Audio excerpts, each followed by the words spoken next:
Hi, my name is Sam. I'm with the Economics Tutoring Department, and today I wanted to cover preference relations. I consider this a key topic in any course in intermediate microeconomics, and then also game theory and any other advanced economics courses. It's definitely one of my favorite topics that I went over in intermediate microeconomics, and basically how it works is, given that you have any two bundles, any consumption bundles, tuna, apples, anything you can think of, we have a system of ordering these bundles to represent basically either on a graph or just right here how consumers choose those different consumption bundles. So the three types of preference relations we have are strict preference, weak preference, and indifference. So what these mean is, so right here we have a consumption bundle x1 and x2. So what this means is strict preference, you're always going to choose x1 over x2. So if you prefer tuna, you're always going to prefer tuna over apples. And then weak preference is going to say x1 is weakly preferred to x2. So at some point, x1 is going to be indifferent to x2, or x1 is always weakly preferred to x2. So basically, this isn't as strong as a statement as this above statement. So it's possible that at some point, you can both choose tuna and apples, or you just choose tuna. And then indifference is the latter statement, which is saying that as a consumer, there isn't really any strong statement about how you choose between any two goods. So as a consumer, you would, if it's tuna and apples, you don't really have any preference over either item. So the key part about preference relations is that they're ordinal and not cardinal. And what this means is that these just state the way that they're structured. So this is, in the case of strict preference, it's always going to be that x1 is chosen over x2, but it doesn't give any actual strict number of how they're ordered. It's just an ordinal preference. It's not a cardinal preference. And the same goes for indifference and weak preference. Now, the next part I'm going to show is how to plot them on a graph, and then how we can create a indifference map. So the next step, once you've established preference structuring over any sort of commodity bundle, is to map it out given a difference curve. So what I wrote here is, given a bundle set, so say x1, you can map out that given that these are all indifferent to each other, you can map out an indifference curve. So right here, x1 is indifferent to x2, and it's indifferent to x3.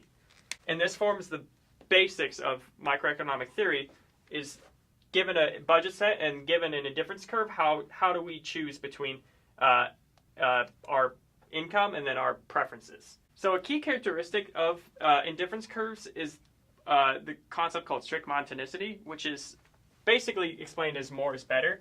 So what I did here is drew a mapping of indifference curves. So I started out at the lowest indifference curve, L3, and then as the amount of goods is increased from x2 and x1, we can now choose a new consumption bundle x, which is on line 2, which is ordinally higher than L3, and the same goes for Z. So Z is the highest amount of bundle that is most preferred in this consumption set. So as you can see, the line right here, L1, where Z is chosen, is the highest indifference curve, so therefore it's the most preferred consumption set. So now that we've demonstrated the basics of indifference curves and how they can be mapped given strict monotonicity, I'm going to assign some more structures to it and basically give a better idea of how these work. So I would call them axioms. I'm not sure of the exact definition, but there's three characteristics: completeness, reflexivity, and transitivity.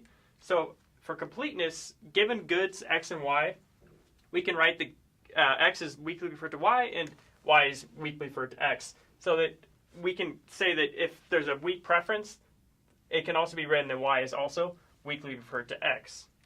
So then for reflexivity, any bundle is at least preferred to itself. And this makes sense.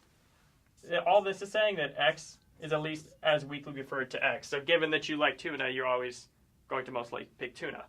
And then the most important structure I would consider is transitivity.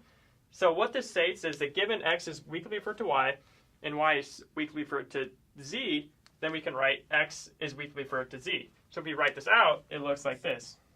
And I consider this the most important characteristic. So this shows that we can write, given that x is weakly preferred to y, then we can also say that x is weakly preferred to z. So that given the three consumption bundles and knowing the preference structuring of two of them, and we can deduce that given these two structures, that we can deduce that X is weakly for a Z. So I'm going to wrap up this video by going over what we just previously talked about and then kind of giving a broad overview of the entire subject. So we can define preferences as well-behaved if they both are strictly monotonic and they're convex. So I previously talked about strict monotonicity. Given a line, a budget set, or I'm sorry, a consumption set, that if there's an increase in that consumer will always be on the higher indifference curve. And now the second part is convexity. So convexity, if you see here, the shape of the graph is convex like this, and now this is a concave function where the line slides down or slopes down like this.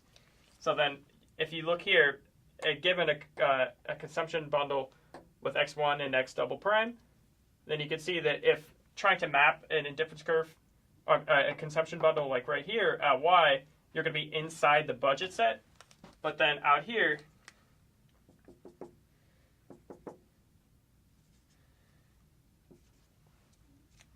this would be mapped outside of the budget set.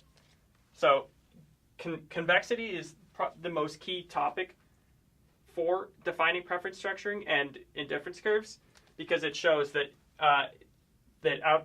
higher consumption bundles are going to be chosen outside of the consumption set. Right here, like once we connect a budget set to this, like I can just show that right now.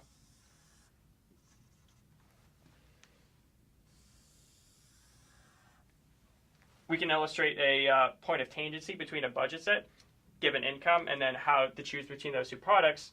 And then right here, this is a concave function, and this is a convex function. So this gives a broad overview of how preference relations work. So I defined 3 different preference structurings: strict preference, weak preference, and indifference. And then I assigned some characteristics: completeness, reflexivity, and transitivity. And then I just showed that preferences can be well-behaved if they're strictly monotonic, which is right here. Given a consumption set right here, we can always choose a higher indifference curve, going from this line x1 and x double prime to this new line 2 right here, and then showing some other characteristics about convexity and concavity. So if a preference structuring is strictly monotonic and convex, they are well-behaved. And this is a great way of explaining how preference structurings work and will be useful in other courses like game theory, like I previously mentioned, and also any sort of topic in microeconomics. So I hope this helps. If you have any questions, either come to the economics tutoring department or see your professor. The next video, I'll connect this with budget sets, which will show how I kind of gave a hint right here, how we can connect a budget set given income to an indifference curve. And then once we have that, we can go over marginal rate of substitution and other topics in microeconomics.